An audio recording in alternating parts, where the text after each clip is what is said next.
YouTube, some progress so far on this lift kit.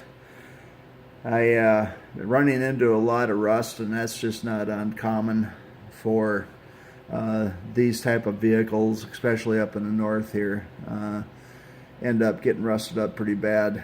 I tell you what, if you have a leak in your Cherokee anywhere, just this oil leak, that is, just check the fluids, let it leak, because any type of oil that gets sprayed on the front end of these things up here in the north is actually a blessing. So let her leak. Just keep adding.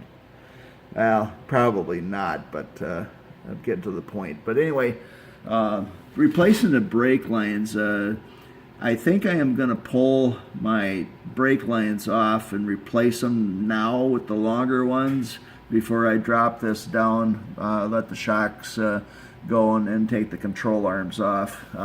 These control arms concern me a little bit, but gonna have to maybe cut the bolts off. I'm not sure, but I think they're pretty heavy bolts. I don't think they're gonna twist off on me. I have been using this Croyle, Aero Croyle by Cano, whatever, Cano Laboratories. So it stinks to high heaven. Wife wasn't too happy last night. I drove her Suburban in here and I forgot a window open, so it stinks to high heaven in her Suburban. So there you go. But some of the things I've noticed that a lot of these other guys don't cover. Now mine has anti-lock brakes on it, so it has this wire here, and there's plenty of wire here to go around. All of these little grommets here are stuck into these little holders. There's one back there. I don't know if you can see it or not. Right there, and there's one I had to bend up out of the way, and that's something that they don't show. You can kind of see the fork up there.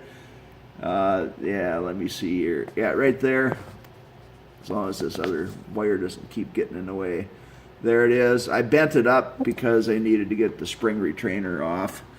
And yeah, that's something they don't show on these. And because I think just the last few years the Jeeps had analog brakes on them, and I think a lot of people have been just taking them off and disabling them. But I'm just going to leave everything intact. I don't want to mess with that much. Right here, I use that Aero Croyle on this brake line connection, and I really felt that really helped me out a lot. And also I took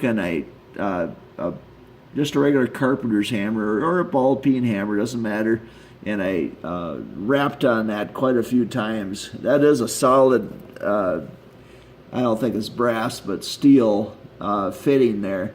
And I wrapped on that quite a few times, and it did help break that loose. And I took my, I think they're called a line wrench, 3/8 inch, and I was able to get that taken off. Next deal here I'm going to do is take that track arm off. Another thing I had issues with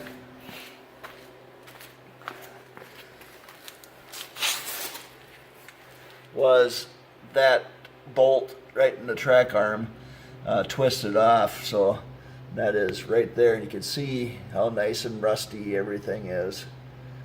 And I was able to get that out, and I was able to also get that little flag nut behind there out of there. I had to kind of pry it out of there and got that done. The sway bar link bolts here, they did not twist off, but I had trouble with that. I was able to get this one right here, which is the stabilizer shock. Actually, I think that's called a steering stabilizer, out of there.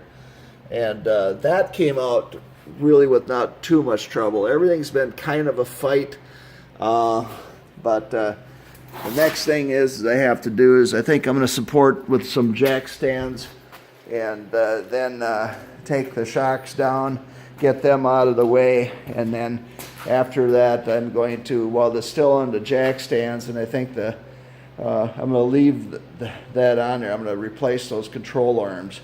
At some point, I'll have to lower it down to get enough room to get those springs out.